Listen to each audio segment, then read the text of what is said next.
Qui n'a jamais goûté à un gâteau? Qui n'a jamais bu des boissons sucrées ou des limonades? Les friandises, nous en raffolons tous. Cependant, nous sommes-nous demandé une fois ce que le sucre que nous consommons a comme impact sur notre santé? Le sucre, ami ou ennemi de l'homme? Voyons cela avec le docteur Nda André. Bienvenue, docteur. Merci, madame. Alors, docteur, aujourd'hui, nous allons parler du sucre. Du sucre et encore du sucre. Alors, qu'est-ce que le sucre? Le sucre, c'est... Qu'est-ce qu'on peut dire? Le sucre, c'est le carburant énergétique de l'organisme, particulièrement des cellules. Les cellules du cerveau, les cellules des muscles en ont besoin pour bien fonctionner. Donc, ce carburant-là, qui est le sucre, appartient au grand groupe de glucides. Alors, comment obtient-on le sucre? Bien, si de manière industrielle, c'est en transformant le jus de canne ou le jus de betterave ou tout autre produit à partir de canne on fabrique. Mais si vous voulez avoir le sucre, consommer un fruit, vous aurez du sucre dans le fruit. Okay. Combien de types de sucre avons-nous réellement? Je vous assure, il y en a beaucoup. Mais on peut citer le sucre blanc raffiné. On peut citer un autre groupe, le sucre moins raffiné, comme le sucre complet, le sucre roux, le sirop, comment on appelle encore ça? Il y a d'autres sucres, le nom m'échappe. Il y a également les sucres naturels, par exemple le miel ou le sirop d'érable. Donc il y a plusieurs types de sucres que nous pouvons trouver aujourd'hui. Tout dépend du choix que nous voulons faire. Alors, quelle est donc la différence entre ces différents sucres? Bien, le sucre blanc, par exemple. Le sucre blanc, c'est du sucre raffiné. C'est des calories vides, ça nous donne de l'énergie et puis plus rien. Pour l'utiliser, par exemple, pour utiliser une molécule de sucre, le corps dépense 56 molécules de magnésium, par exemple. Donc, ce sucre-là entraîne plutôt une diminution de certains éléments que nous avons déjà dans notre corps, par exemple du magnésium, du chrome. Bon, les sucres moins raffinés ont encore quelques richesses, quelques minéraux qui peuvent nous être utiles. Donc, les sucres naturels, par exemple le miel est connu. Non seulement il y a du sucre dedans, mais il y a des sels minéraux. Certains pensent qu'il y aurait des enzymes que les abeilles ont confectionnées qui sont dedans. Et c'est pour cela que ce sucre-là est utilisé dans beaucoup de traitements traditionnels. Alors, pourquoi donc manger du sucre? Parce que c'est bon. Quelle est donc la fonction de... La douceur de l'aliment sucré, tout le monde l'aime. Oui. La fonction, c'est que le sucre nous apporte de l'énergie. Seulement. De l'énergie. Si c'est du sucre moins raffiné, comme le sucre complet, en plus de l'énergie, peut nous apporter du potassium, dans des sels minéraux dont nous avons besoin. Généralement, on nous dit que les aliments que nous consommons contiennent certaines vitamines. Alors, ce que je veux savoir, est-ce que le sucre n'en contient pas? Le sucre blanc de provenance industrielle n'en a pas. N'en a pas. Et le sucre roux ou sucre complet? Roux, à ma connaissance, je ne vois pas, parce que roux, ça passe par le feu. Peut-être dans le sucre complet, on peut avoir quelques éléments, mais je ne me rappelle pas très bien des vitamines contenues dans le sucre. Alors, comment le corps traite-t-il le sucre qu'il reçoit? Ça, c'est une bonne question. Parce que beaucoup de personnes pensent que le sucre dans notre corps se comporte comme un poison et pas comme un ami. Mais ce qui se passe lorsque vous consommez du sucre, il est absorbé, si c'est le saccharose, le sucre de canne, arrivé dans le petit intestin, il est divisé en deux parties, le glucose et le fructose. Et le glucose sera absorbé dans le sang, ce qui va élever le taux de sucre qu'on appelle la glycémie au niveau du sang. Ça va l'élever et le corps va réagir en produisant de l'insuline par le pancréas. Le pancréas va produire de l'insuline et l'insuline est la clé qui permet au sucre d'entrer dans les cellules où on a besoin, où on en a besoin pour travailler. Voilà un peu comment ça... Mais le fructose, parce que nous avons dit que par exemple le sucre de canne, quand vous le consommez, dans l'intestin, il est divisé en glucose et en fructose. Le fructose, lui, il va au niveau du foie, où il est métabolisé. Voilà un peu comment ça se passe. Et le sucre à l'intérieur des cellules nous donne de l'énergie pour travailler, pour mener nos activités. Ok. À part ce sucre que nous ajoutons à notre aliment, à notre alimentation, pardon, que je vais appeler un additif, est-ce qu'il n'y a pas d'autres sources de sucre? Bien, effectivement, il y a d'autres sources de sucre. Tous les aliments qui sont dans le groupe de glucides. Par exemple, quand vous mangez du riz ou de l'igname, vous avez constaté qu'à force de manger, ça devient sucré. Parce que il y a du sucre dans cet aliment. Et la finalité de cet aliment, c'est qu'il sera transformé en sucre dans l'organisme. Ça, c'est une source de sucre. Quand vous consommez les fruits, par exemple, il y a du sucre dans les fruits.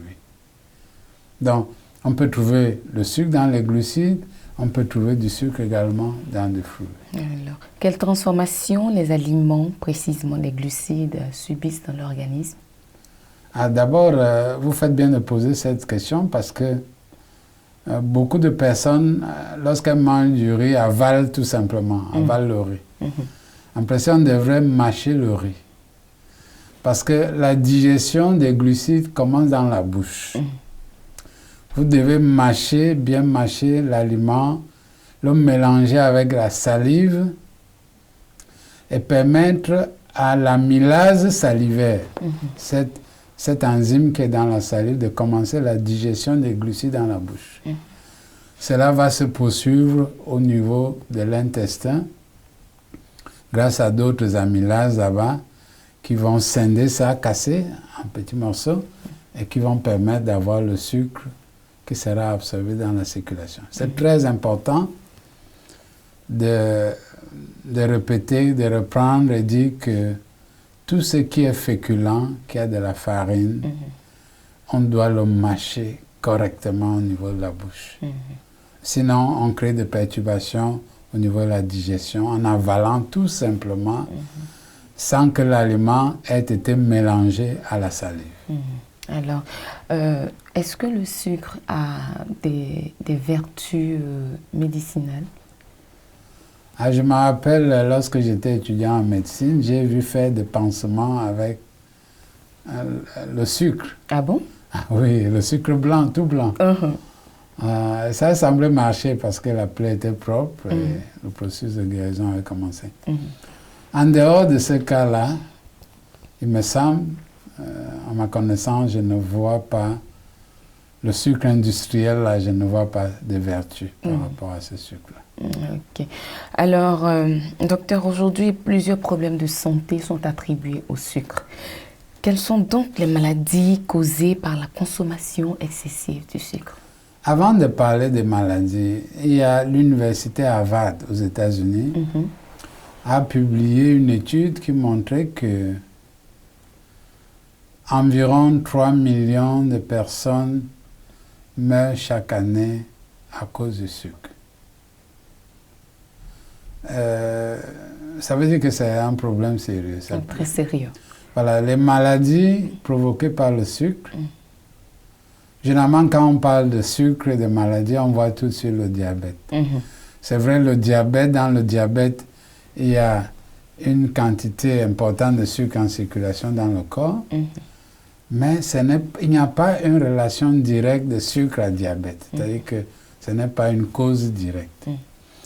Ce que le sucre fait, c'est que le sucre, une consommation importante de sucre, favorise la prise de poids qui va aboutir à l'obésité.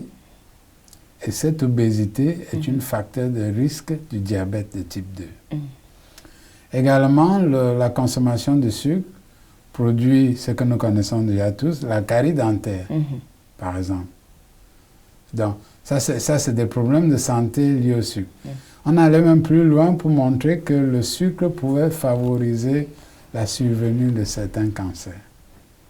Ah bon? Et enfin, le sucre crée une addiction. Il y a une addiction au sucre. C'est-à-dire que quand vous avez été habitué à prendre le sucre, quand vous n'en prenez pas, vous êtes comme malade. Vous sentez qu'il vous manque quelque chose. Un peu comme la drogue. Voilà. C'est effectivement de la drogue dans ce sens-là. Que lorsque vous n'en prenez pas, il y a un phénomène de manque qui apparaît. Alors, vous dites que le sucre favoriserait le cancer. Comment est-ce possible? Je n'ai pas mentionné le fait que lorsque, par exemple, vous prenez une cuillerée à café de sucre blanc, cela déprime, cela diminue l'efficacité de votre système immunitaire pendant environ 6 heures de temps. Donc, ça veut dire que votre corps est plus faible. Il ne réagit pas efficacement face aux microbes et aux germes de la maladie. Est-ce que c'est par ce mécanisme-là que le cancer apparaît? Nous ne savons pas. Mais généralement, il n'y a pas une seule cause pour le cancer. Il y a plusieurs facteurs qui contribuent. Peut-être le sucre pourrait être classé comme facteur favorisant dans ce cadre. Alors, sucre, grossesse, quel rapport? Bien, nous connaissons des femmes parce qu'elles sont grosses, elles ont une propension à manger tout ce qui est sucré. Voilà, c'est ce que je peux dire. Certains pensent que une consommation excessive de sucre pourrait exposer la femme enceinte au risque de diabète ou au fait qu'elle accouche un gros bébé. Bon, généralement, le diabète, comme je l'ai dit plus haut, n'est pas lié directement à la consommation de sucre. Il y a une étude qui avait été faite. On a divisé l'échantillonnage de personnes en 2 groupes. Un groupe à qui on donnait beaucoup d'huile à consommer et un autre groupe beaucoup de sucre. Et ceux qui ont mené cette expérience étaient surpris qu'à la fin de l'expérience, il y avait plusieurs cas de diabète dans le groupe huile et aucun cas dans le groupe sucre. Donc, il y a beaucoup de théories qui circulent sur le sucre, le diabète et beaucoup d'autres maladies. Alors, peut-on dire qu'il existe aussi un lien entre les maladies auto-immunes et le sucre? Peut-être dans le contexte où le sucre perturbe le fonctionnement du système immunitaire, théoriquement, on pourrait le dire, qu'il peut avoir un rapport. Si le sucre entraîne des perturbations, il n'est pas exclu qu'on aboutisse à ce genre de problème, de maladies auto-immunes. Alors, ce que j'aimerais mieux comprendre, c'est que vous avez dit que le sucre ne cause pas le diabète. Mais d'aucuns diraient que le diabète figure parmi les maladies qui sont engendrées par le sucre. Oui, tout à l'heure, j'ai montré le lien. J'ai dit, ce que j'ai dit, c'est qu'il n'y a pas de rapport direct de cause à effet. On ne peut pas dire celui-là est diabétique parce qu'il a mangé beaucoup de sucre. Mais ce que le sucre fait, c'est qu'il favorise la prise de poids, qui est un facteur de risque pour le diabète. Donc ça fait un lien, mais qui n'est pas direct, qui passe par l'obésité ou par le surpoids pour aboutir au diabète. D'accord. En tant que diabétique, est-ce qu'on peut consommer le sucre? La prise en charge du diabète a plusieurs volets. Il y a le médicament prescrit par le médecin, mais il y a également le régime alimentaire. Généralement, il est prescrit aux diabétiques d'éviter tout ce qui est sucré à la bouche, à l'exception des fruits, de quelques fruits qu'il peut consommer en quantité modérée. Ok, docteur, quels sont, parlons un peu des substituts du sucre. Oui. Qu'est-ce que c'est et aussi quels sont leurs impacts sur la santé? Les substituts du sucre sont tout simplement des produits qui ont le même goût que le sucre, mais qui ne sont pas du sucre. Il y en a plusieurs aujourd'hui sur le marché. Parlant des produits chimiques, il y a par exemple la saccharine et l'aspartame qui sont les plus connus, qu'on utilise pour faire certaines boissons sucrées que nous achetons, même le bissap très connu. Ces produits ont l'avantage que de très petites quantités permettent de sucrer une grande solution. Donc, ça coûte beaucoup moins cher que le sucre. Malheureusement, les études faites aujourd'hui montrent que ces produits sont dangereux. Par exemple, l'aspartame a été associé à plusieurs cancers, y compris le cancer du rein, et beaucoup d'études sont encore en train de tergiverser s'il y a un lien de cause à effet. Mais ce qui est clair aujourd'hui, c'est que l'aspartame, la saccharine ont des effets nocifs. Ensuite, il perturbe le contrôle de l'appétit, parce que chacun de nous a au niveau du cerveau un centre qui contrôle les quantités de nourriture que nous mangeons. Alors, on a observé qu'en consommant de l'aspartame, la saccharine, on perd le contrôle. On a faim tout le temps. On a envie de manger alors qu'on vient de manger. Voilà. Donc, ça peut favoriser la survenue de l'obésité et d'autres problèmes parce que nous mangeons beaucoup. Il y a d'autres substituts aujourd'hui qui sont d'origine végétale.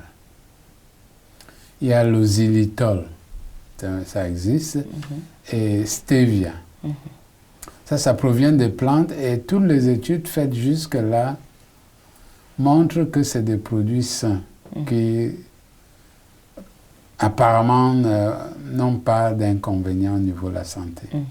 Au contraire, ils peuvent aider à nous protéger contre certaines maladies, en particulier l'obésité, et ce que nous avons évoqué tout à l'heure. Stevia, on peut en trouver. C'est 20% de fois plus sucrant que le sucre, donc c'est vraiment fort. Ça sucre davantage et c'est sain parce que c'est extrait de plantes. Le xylitol aussi est sain parce qu'il est extrait de... Voilà ce qu'on peut dire. Ça, c'est les substituts les plus connus. Alors, il y a un certain sucre qu'on donne aux diabétiques pendant leur régime. Quel est ce sucre-là? À mon avis, ça se retrouve, ça se recrute parmi les substituts du sucre dont nous avons parlé. Parce que ces soi-disant sucres-là n'augmentent pas le taux de sucre dans le sang. Voilà. Donc, si le diabétique prend la saccharine, par exemple, ça ne va pas élever le taux de sucre dans le sang, mais il a au moins la joie d'avoir le goût sucré dans sa bouche. Voilà. D'accord. Peut-on dire qu'il existe un lien entre l'hypertension artérielle et le sucre?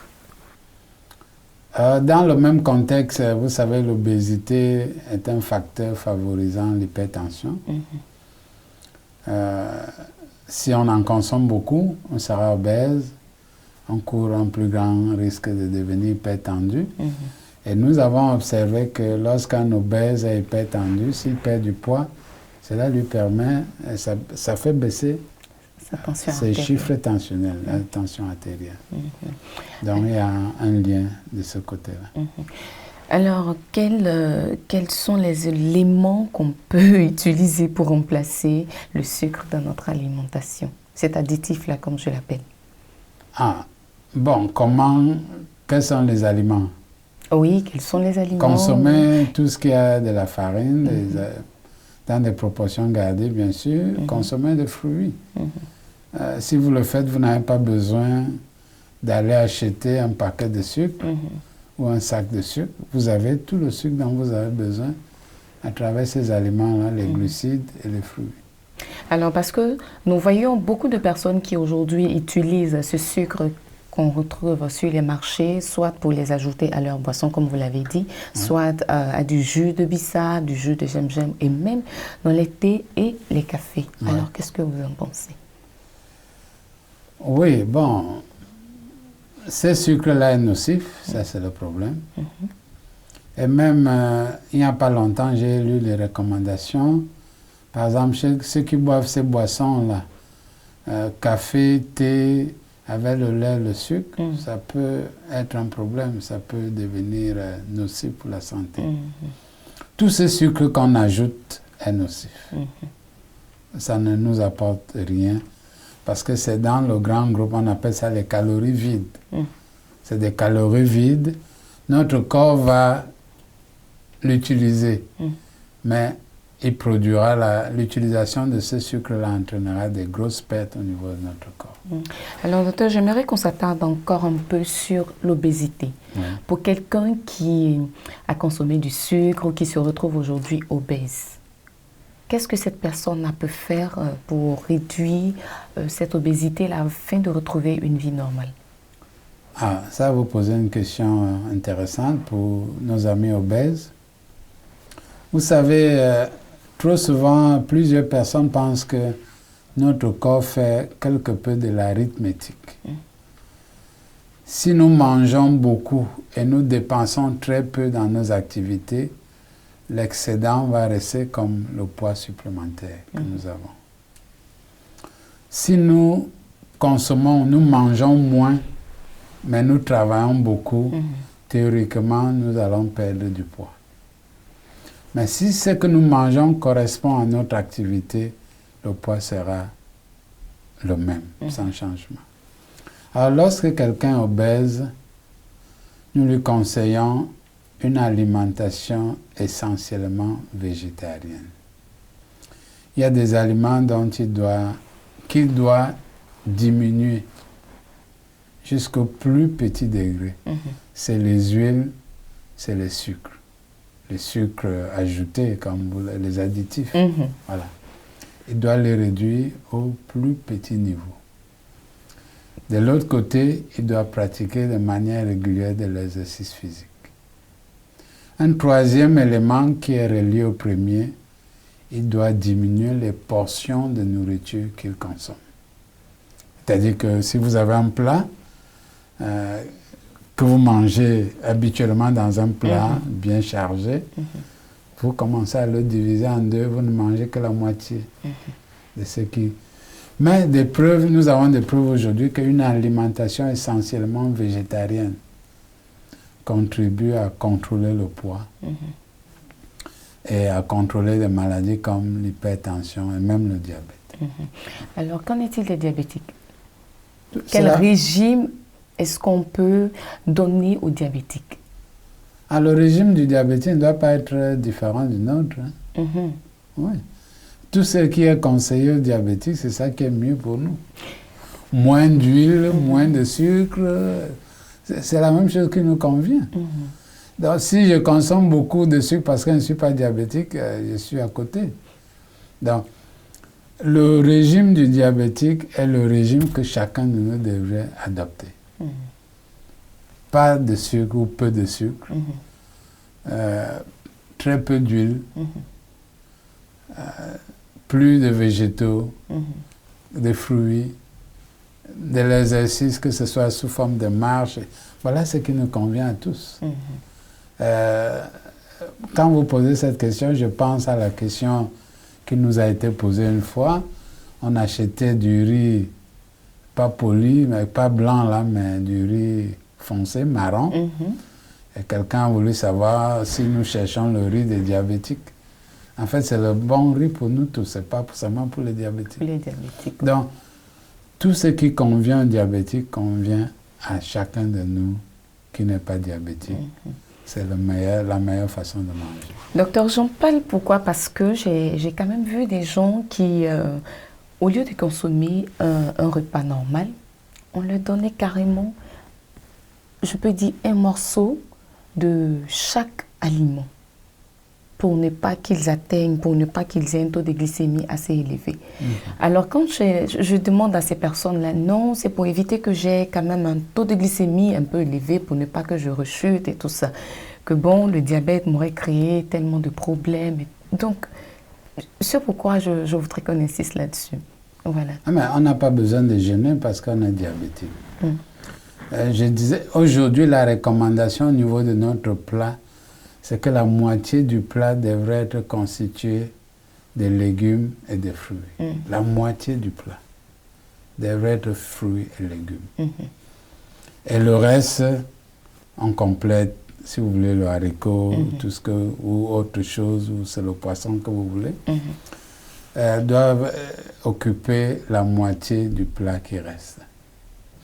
Aujourd'hui, l'OMS recommande que nous consommions au moins 5 fruits et légumes chaque jour. Voilà. Donc, le diabétique n'a pas besoin. Il y a des aliments qui lui sont interdits, il y a des aliments qui sont permis. Qu'il consomme le permis, sans arrière-pensée. Et tout ira bien. Donc, quand on est diabétique, sauf si le diabétique dont vous parlez avait besoin de perdre du poids aussi, parce que ça facilite, ça permet de faciliter le contrôle du sucre. Mais sinon, on n'a pas besoin de jeûner chaque jour sous prétexte qu'on est diabétique. On doit manger normalement, des repas équilibrés, mais éviter tout ce qui est sucré au niveau de la bouche, à l'exception des fruits qui peuvent être mangés, mais avec modération. Ok, il y a aussi certaines personnes qui, dans l'alimentation de leurs enfants, ajoutent le sucre à leur nourriture. Je prends par exemple le cas des nourrissons qui prennent encore des purées, de la bouillie, etc. Alors, les mamans ajoutent du sucre à ces bouillies ou à ces boissons pour enfants. Qu'est-ce que vous en pensez? Bon, il y a peut-être un problème de quantité. Si ce sont des quantités raisonnables pour ce niveau de personnes, des bébés, ça peut être accepté. Mais lorsque les quantités sont élevées, il y a plusieurs problèmes que certains observent. On pense que ces enfants sont très agités, hyperactifs. Mais dans mon exercice, nous avons constaté que certains enfants qui sont régulièrement enrhumés, tout le temps enrhumés, il suffit parfois qu'on leur interdise tout ce qui est sucré, biscuits, bonbons, sucre, ceci. Et puis, ils retrouvent leur santé. Donc, ce n'est pas le meilleur choix de donner aux enfants beaucoup de friandises, des choses très sucrées. On peut mettre un peu de sucre dans la purée pour permettre à l'enfant de consommer cela plus facilement. Malheureusement, nous sommes déjà au terme de notre émission. Je pense qu'une prochaine fois, nous pourrons revenir là-dessus. Le sucre est un élément dont notre organisme a besoin, précisément du glucose, qui apporte à notre corps l'énergie nécessaire pour son fonctionnement.